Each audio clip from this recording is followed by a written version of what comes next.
Hello everybody. It's Einstein or Conrad or whatever the fuck you want to call me, I really don't care. Back doing another review video. The previous one I did was for the visual novel Kato Shoujo, and I've decided, since I'm currently doing this thing, where I go through every Friday or Saturday or Sunday, depending on which day I am available, I will watch through a different series as much as I can until I finish that series. And then once I finish that series, I will review it on my channel, because I feel this is a very sort of fun thing to do for me, and I'm enjoying doing it. So first I've done for Kato Shoujo, and on this one, should be considerably longer. This is for the anime Angel Beats. And Angel Beats, for those of you who don't know, by the way, before I even start, this whole video is completely spoilers filled. If you are considering watching Angel Beats, which I will also urge you to go ahead and go watch Angel Beats, because Angel Beats is a very nice anime. Probably one of the first animes I've watched all the way through, I think. Yeah. It's a very nice anime, you should all go watch it. This video will be spoiling all of it, and will be considerably longer than my Kato one, because for the Kato one, I had 5 routes I could comment on, and then a couple of characters. Whereas with this, I have 13 episodes to comment on, plus an OVA episode, which I'll get to later, an alternate ending, which I'll get to later, all the characters, which are much more numerous in this game, and other stuff in this, so this is probably going to either be split up into 2 videos or be one very long video. I'm starting at 7:24, I'll see how far I get. Okay, so for those of you who have not heard of Angel Beats or not watched Angel Beats, the show introduction is the main character of Yuzuru Otonashi has died, and he goes to this afterlife, an afterlife where people go once they have died, but not fully died, like a limbo, or purgatory, and he meets this character called Yuri, who is the leader of the not-yet-dead Battlefront. He enlists into this, shit hits the fan, there are NPCs in this afterlife area, and they are all, not the NPCs, but the not-yet-dead Battlefront, also known as SSS due to their badge logo, are fighting the main enemy character of Angel, and there's lots of other characters in the show. Okay, that's a basic introduction. That's a not very spoiler-filled introduction, just a basic introduction. So from now on, from this point on, spoilers. Spoilers, spoilers, spoilers. Anyway, so to clarify what I did for watching it, I watched all 13 episodes plus the OVA in an English dub with subtitles for the Japanese music, which I watched on ryuanime.com. Whilst I was watching it, I discussed the whole show and what was happening with my friend who'd already seen it. I will discuss every episode, so episodes 1, 2, 3, 4, 5, 6, 7, 8, 9, 10, 11, 12, and 13, the OVA, which was episode 14, and an alternate ending episode that appeared on the BD/DD release of the show. I also comment on every main character and any other stuff I did, much in the same nature as Kato Shoujo. So, we begin with the episodes. First episode, the episode where Yuzuru ends up in the afterlife, is episode 1, Departure. Yuzuru Otonashi dies and goes to the afterlife. He wakes up with no recollection of his life and how he died and how he got here due to amnesia. He meets this character who got a sniper rifle called Yuri, or known as Yuri, who is a leader of the not-yet-dead Battlefront, a Battlefront that is constantly changing its name because nobody can decide on a name, and has the badge with an SSS on the logo. And he learns about them, and learns that they're fighting this main enemy, this main antagonist, called Angel. Yuzuru, instead of staying just with the SSS person and seeing this enemy as an enemy, goes up to the enemy Angel and speaks to her. He goes to her and says, "Oh, prove that I'm actually dead." She proves that I can't die, because people in this afterlife, since they're dead, they can't die. She stabs him, and he wakes up in a hospital bed, and he is met by this character called Noda, who kills him 100 times because he spoke against the word of the SSS leader, Yuri. After this, after the 100 times of death, he wakes up in the SSS headquarters, which is in the what's the name? Principal, like a head teacher. Principal's room. He joins the not-yet-dead Battlefront, and they go ahead with Operation Tornado, which is an operation where the meal tickets that every NPC student, by the way, every student in the game who is not someone who's died is an NPC generated by this afterlife. They get free meal tickets by whirling up fans and blowing the meal tickets out. The band that appears in the game, not game, that appears in the anime called Girl Dead Monster, plays as a distraction, and they get all their meal tickets, and Yuzuru discovers all about the SSS. For a first episode, the good parts about it, drops you immediately into the action, so you feel really confused about what's happening around it, just as Yuzuru did. Yuzuru was, of course, confused because he just randomly appeared in this Afterlife place with no recollection, no idea who the fuck these people are, and you are the same. You have to learn everything and to understand what is going on, so you actually have to focus on the show, which is a very good point. And at this point, in this episode, it introduces every, I'd say 75 to 80% of the characters in a very fun format, because everyone gets introduced in this is blah blah blah blah, and it shows who is the leader of the SSS. The slightly less good parts is there's lots of confusion about the characters. There were a couple of characters, I think about 3 or 4, who I didn't realise they existed, or I didn't realise what their names were, and I basically forgot who they were, because it was just about quick couple of seconds saying, here's a character, so kind of forgot. So I had to focus on a select few of the characters and understand those, rather than the characters that were shown and I forgot about. So that's the first episode, general first episode, leads you into the action. Episode 2 is named Guild, due to the fact that the people in the episode go to the guild. They go underground and gain more weapons and they asked the people at the guild who lead the guild to deactivate traps. By the way, they need weapons to fight Angel, of course, who is the enemy. The traps aren't deactivated because Angel has supposedly infiltrated the base, and so they have to dodge them. There are traps including the Indiana Jones boulder, a laser grid system, a deep dark pit of spikes, and a weird one that catches someone who really likes cute things, a cute dog wind-up toy that is about to fall down a waterfall. The people that survive are Yuzuru, the person who had amnesia, and Yuri, the leader of the SSS. Yuri's past is revealed. Now this is a very main point in the show. Every character who is there for a reason. They had a very bad life, a very bad backstory. Their life that they had was cruel and evil and hurting, and it made them very sad. And so they weren't fully fulfilled when they died, so they were brought to the afterlife. Yuri, in this case, she had 3 siblings, so 2 sisters and a brother, and they all died when robbers broke into her home when her parents were out and she was taking care of them. Robbers broke in and basically tortured the siblings and forced Yuri to try and give the robbers money and wealth, but she couldn't find any, so all her siblings were murdered in front of her.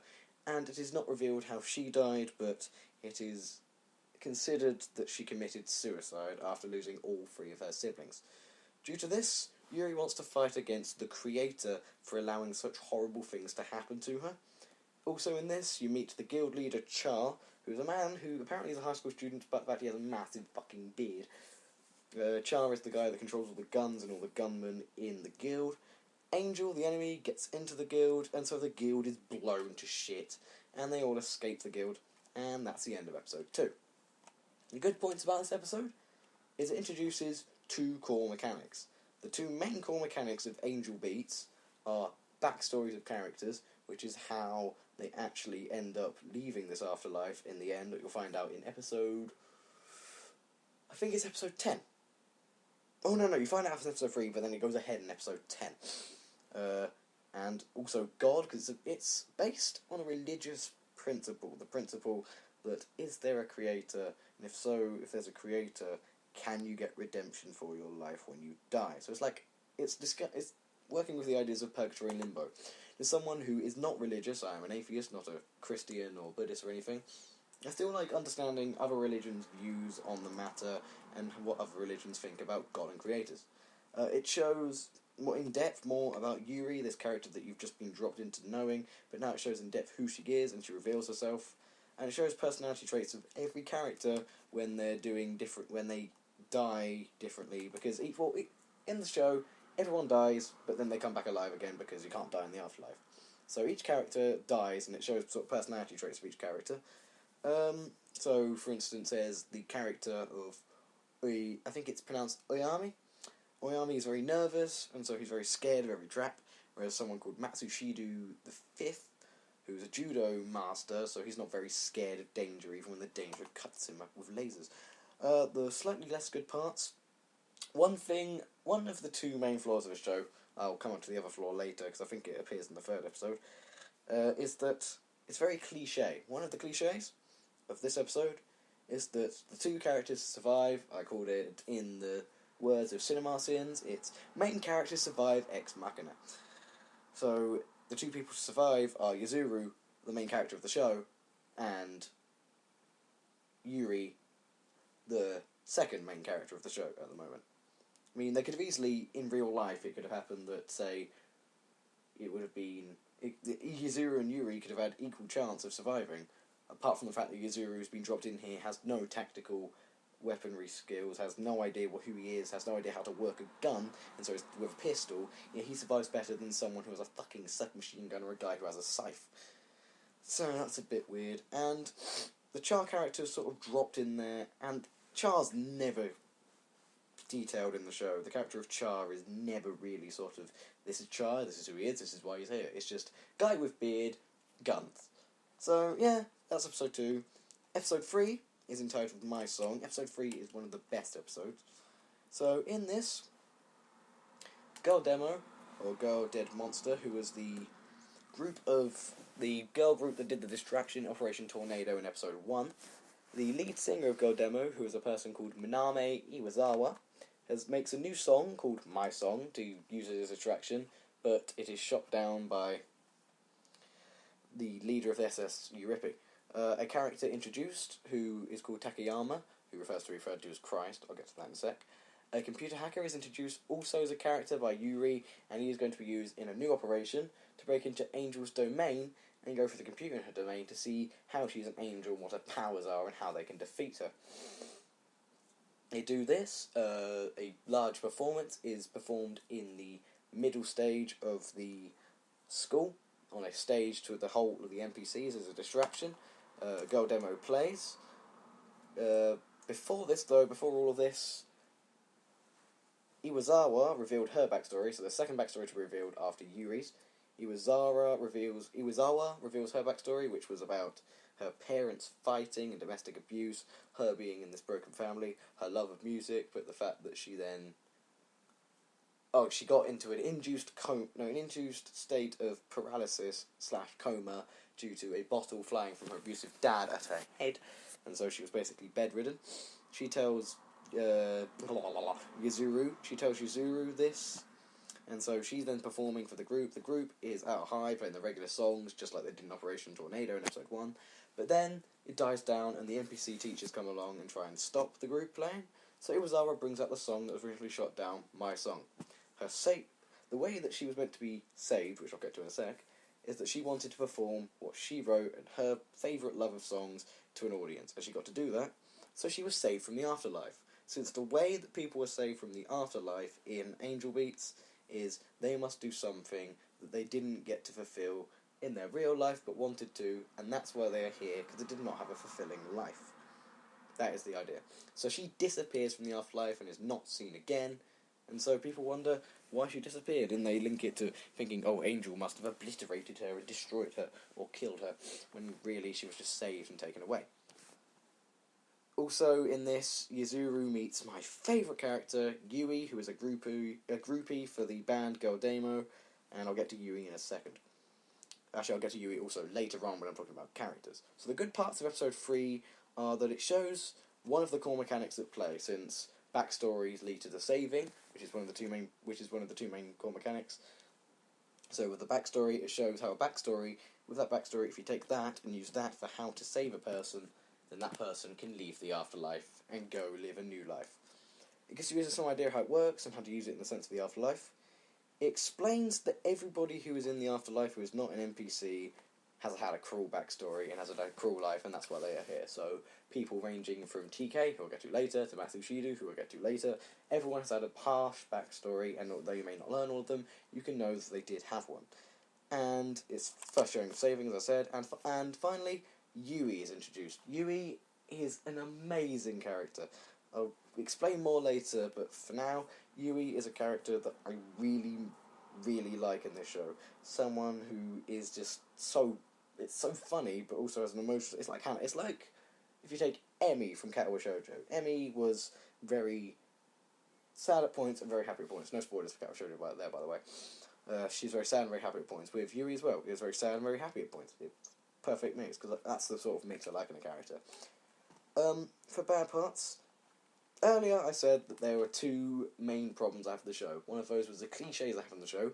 The other one is the overplaying of jokes in the show. And this one that pops up in this episode as an example is that Takayama, who wants to be referred to as Christ, keeps bringing up basically his only line of dialogue is him going, "Please call me Christ," because he sees himself as fucking amazing and arrogant. And I get the play and the fact that, yeah, he's arrogant, but it's just overplayed. It adds nothing to... It's like Kenji in Kawa Shoujo adds nothing to the anime. It's just someone going, "Please call me Christ," who's a computer hacker on the side. The show has way too many of those. I will explain all of them at the end of this video, but seriously, Jesus Christ. Iwasawa, also, she told her backstory. Also, Yuri did this as well, I just realised. Yeah. In episode 2, Yuri just opened up to her backstory to some random stranger she's met, and Iwasawa is now blatantly randomly telling a stranger who she's never met about her whole life without needing to be persuaded or get to know the character first. So both Yuri and Iwasawa both just went ahead and go, "You're a random stranger. I had a horrible life, listen to me." It doesn't fully make sense to me. But, you know, it's good. I like this episode mainly because of the introduction of Yui. But the next episode is even better for that. Because it's generally a very good episode. And the next episode, hang on, how long have we been recording for so far? Fucking hell, yeah, this is going to be 2 videos, definitely. The next episode, episode 4, Day Game, is about baseball. Yui, the character, she takes over as the lead singer of Girl Demo since Iwasawa has left, and whilst performing, she kills herself by accident by hanging herself with a microphone. The SSS then has a plan hatched by Yuri. I'm going to start calling her Yuripi so I don't get Yui and Yuri mixed up. So Yui is the groupie and Yuripi is the leader of the SSS. They play baseball against Angel's team and the NPC's teams. So everyone in SSS and other people have to create teams. Hinata, who is one of the SSS characters, creates a team using Yuzuru, the main character, Yui, favourite character, Shiina, someone who also has a running joke of "this is so stupid," get to that later, Noda, the scythe guy who killed Yuzuru 100 times at the start, and some other random NPCs that they added into the team. It ends up at the end as Hinata's team versus Angel's team. Hinata, in his previous life, this introduction of the third backstory, so you had Yuripi, you had Iwasawa, and you had Hinata. Hinata's backstory, he doesn't remember much because he has amnesia like Yuzuru, but he was in a baseball game and he missed a fly ball, and that was the one thing that rested in his conscience, so that he wanted to catch a fly ball in baseball with people on base 2 and base 3, I think it is. I don't understand anything about baseball, but he wanted to catch a fly ball in baseball to try and be saved. That is his saviour. And if he catches it, it is speculated he'll disappear. Yuzuru tries to stop him disappearing, but instead Yui tackles him, because through this episode, Hinata and Yui have been sort of fighting each other and attacking each other for some reason, which is revealed later. They keep fighting each other, she tackles him in revenge, they lose the game, and Hinata is not saved. So the good parts about this episode is it starts introducing a very, what I would call, moe thing with Yui and Hinata. There is a romance that blooms between Yui and Hinata. And some people would call this another cliche of the show, which is, there's romance everywhere. But really, Yui and Hinata romance is so adorable. It's so cute. Because they're play fighting in this episode, but later on, they sort of fucking love each other. Explained in episode 10. Yui and him, so in this one, Yui's just, it's play fighting. It's fighting, but play fighting, really. It's got a lot to do with Yui. Biased, sorry. It shows saving's not fully understood yet, because Yuzuru thinks that Hinata's going to get saved and think it's a bad thing, because it's not called saved at that point, it's called obliterated. Who doesn't want him to be saved. He wants him to stay with the people in case something bad happens to him. And also, it goes more in depth about a specific character. So, at this point, you've got all the main characters I had explained in the first episode that you've all forgotten by this point, but now you've had explained in depth, you've had Yuripi explained in depth, you had Iwasawa explained in depth, and now you've had Hinata explained, along with some of the people who've had vague, little explanations, but not really fully. Bad parts is you create a 7-person baseball team, or 7 or 8-person baseball team, and yet you only use 3 of the characters from it. So Shiina, who's on the team, doesn't get used. Noda, the Scythe Man, on the team, does not get used. So it's like, it's a thing a lot of shows do. A lot of shows will have a lot of people, and then only 3 of them are used. It's also rather cliche with the fact that out of everybody competing, all the NPCs and all the other teams, just so happens to be that the team that has the protagonist on it, of Yuzuru, wins. Well, it doesn't win, but is put in the final between Clannad. Well, not Clannad. Angel at this point. Clannad comes later. God damn it, Conrad. Put against Angel. At least it didn't go fully cliche and go, they win! Against a team of baseball people. Because they lose. But yeah, that is probably one of my favourite episodes, if not my favourite episode. Actually, no, it's not my favourite episode. Favourite episode is episode 10, which comes later. Anyway, after that you have episode 5, which is the favourite flavour episode. So, in this episode, Yuri wants to sabotage Angel's grade, since Angel is the school's president, and that's why she has so much power, because she has the whole school behind her. She wants to sabotage Angel's grade to try and make her less opposing as an enemy. So, Yuzuru finds out, Yuzuru, in doing this, because they're in the classroom with Angel, they ends up finding out Angel's real name, which is Kanade Tachibana. So, I shall now, from this point on, refer to Angel as Kanade, because it helps with less confusion later on. The classroom is filled with distractions caused by Hinata Takamatsu, who's a person who takes his shirt off a lot, Oyami, who is a very nervous character, and stuff, so they keep distracting things in the class, and they basically distract Angel so she's not looking at a test when the tests get handed in. So then the Please Call Me Christ guy, who I think is called Takayama, can swap out the test for a failed one to get her grades down. And this is done by jet rockets and other stuff that sort of distracts the whole class. Kanade, due to her grades being very bad from this, is demoted as school president and replaced by the new character of Ayato Nayoi.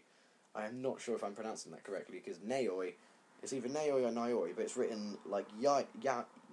No, right. It's Naoy, and a Japanese word I know, which is Yaoy, which is Japanese gay porn, is spelled basically the same as that, and I'm going to call him Ayato Nayoi, so it's Nayoi.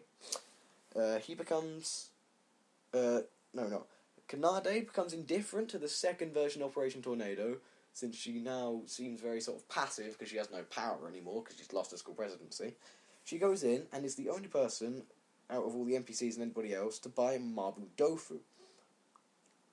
Which is stupid. It's great, because it's a food that's the main point in the plot. It's a spice variety that nobody else buys. She loses a meal ticket in the big storm of Operation Tornado, and Yuzuru grabs it, and the SSS are all punished because they've done Operation Tornado by the Ayato Nayoi character. Good parts about this episode: it shows the different plans the SS has, because it has Operation Tornado, it has Operation Ruin Kanade's grades, it has Operation... the board game. No. It gives more focus onto minor characters, not as much focus as people like Hinata and Yui, who comes later, but like Hinata and Iwazawa and Yuri. But it does focus on people like Takamatsu and Oyami and add things about them. And it also introduces another long-running aspect of the show with Mabu Dofu, which is, if you don't know what Mabu Dofu is, it shall be on the screen. Now, if I remember in post-edit. And the final bit is, it starts showing a romance between Kanade and Yuzuru, because at this point, Yuzuru gets the ticket of Kanade, and then goes, oh, I feel sorry for her, and goes to buy her food to say sorry. The bad parts about this are, it gets to another part of the show where an overused gag gets put in, since I've mentioned already the Please Call Me Christ one, and the That's So Stupid overused gag. This one is that there are... I mean, it's rule of 3, so it's dramatic technique, but it's like, jet rocket, jet rocket, jet rocket is the only distractions they have. Surely they could have changed it up with, like, jet rocket, horse comes through wall, and then suddenly a Latvian army comes through and... So yeah, there's a lot of overused gags. For some reason, Nayoi, who is beating up NPCs which is something that the SSS can't do and people who are alive can't do. And only they can do, but they don't do. They don't realise that Neo is an NPC, despite the fact he's beating up the fucking NPCs. Something that nobody's allowed to do. And finally, another cliche of the show is the fact that there's the stereotypical protagonist gets the antagonist's thing for romance. It's happened in so many things. I mean, I can't really name another thing, but I know it's happened. It's what brings the two people together. It's what brings the romance together. It's overused. Anyway, we are now halfway through. We've gotten to episode 6. Well, half of 13. Episode 6, which is called Family Affair.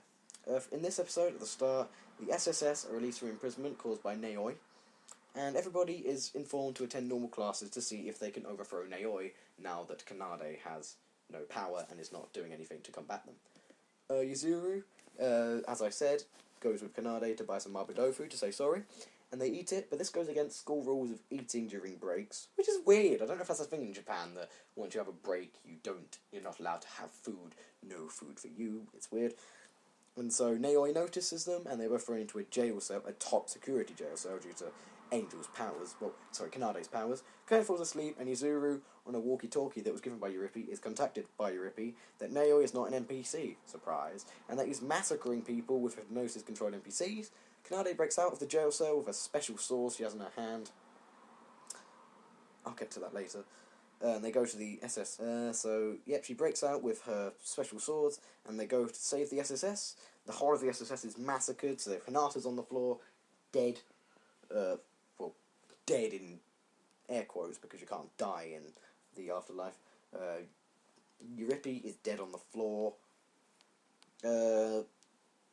It reveals Nao's backstory at this point, because when Naoi is trying to harm Yuri, Yuzuru grabs him and starts talking to him about why the fuck he's doing this. He had a disapproving father. He was involved in a car crash. He died, and his brother was the loved child, and he was a hated child. He was a failure, and that's why. And he wanted someone to tell him, so he's built up this persona of he believes he is God. Naoi weeps onto Yuzuru and loses any power of Yuzuru since he's cried onto him. Now, this episode, I gave it a lot of bad parts. I don't know if that's because I accidentally skipped out in this episode and then went back, but, not one of my favourite episodes. The good parts about it, though, since every episode has good parts, because it's a good anime. There's a good, enough backstory is shown. This is the 4th backstory. So, Yuri, Iwasawa, Hinata, and now Naoi is shown. And there's a growing romance between Clannad and Yuzuru, and it reassures the show's main idea of God, since it shows if you are put there by a creator, someone will think of themselves to be a creator. The bad parts, it's a paragraph almost as long as the fucking synopsis.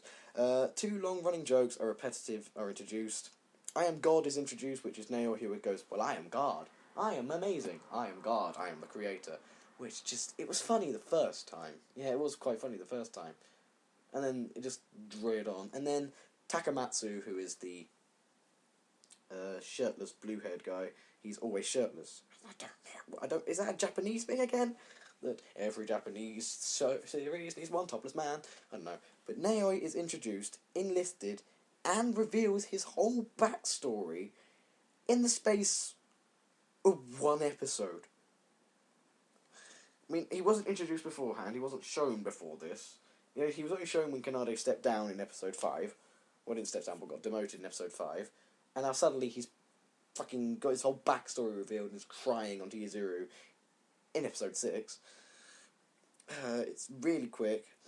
Yuzuru had a walkie-talkie, as I said, in the jail cell. He was given this at the start of the episode, and then it just came in useful suddenly. It's not like he needed a walkie-talkie. It's not like... I mean, he could have been given that bloody walkie-talkie in episode 3. Or episode 1 when he got the fucking pistol. But instead he got it in this episode. In this episode he needed it, so that's a bit annoying. Clannad just so happens to have the tool she needs to escape this jail cell in her hand. Again, cliche. The whole of the SSS cannot defeat the NPCs. Fuck that, they defeat creatures even much worse than hypnosis-controlled NPCs later on in the series. Now this is a bit of an opinion one, because you don't actually see the fighting. And considering the power of Nao's hypnosis, it's a bit sort of wavery here. but I don't think that they would have lost against them, mainly because of the main fucking characters.